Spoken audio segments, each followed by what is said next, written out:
Something really scary is that most of the people who get lost in the backcountry actually had a map with them, but they just didn't know how to use it. Let's make sure that that doesn't happen to you. Hi, I'm Bryn, and welcome to day 15 of Girls Gone Wilderness, a 30-day series where I help you step into your outdoorsy girl era with confidence. Today we're talking about navigation, but also how to think like a navigator, so you can stay found even if things don't go to plan. This isn't about becoming a search and rescue expert, it's about being prepared. So before you even start hiking, you should get oriented. What direction is north? What landmarks are you going to pass along your route? Where is the sun going to rise and set along your route? These are all things that can help your brain build a mental map so that if you lose service or you miss a turn, that you're not completely lost. Next, you need to actually read the map, whether it's on your phone or on paper. Here are things that you should focus on: contour lines and trail junctions, and then a little bit on water sources. Contour lines show the elevation. The closer they are together, the steeper it will be, and the further they are apart, the flatter it will be. You should know if there are trail junctions and which trail you're supposed to take from the junction. Water sources can be good landmarks, but just because they're on the map doesn't mean that they exist. Some small lakes or ponds can disappear or reappear depending on,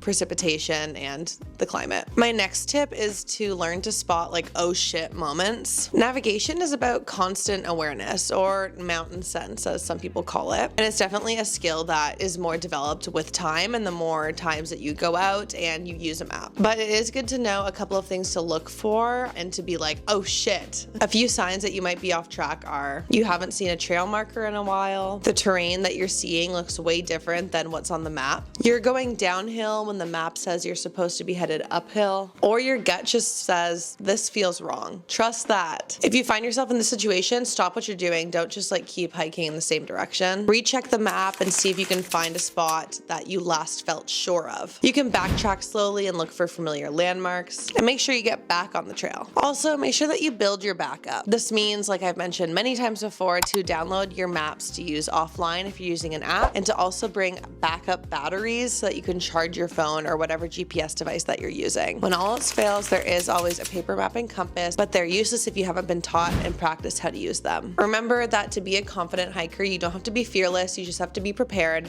and everything comes with practice. Make smart calls when it counts. Follow me to see tomorrow's video, which is all about first aid kits.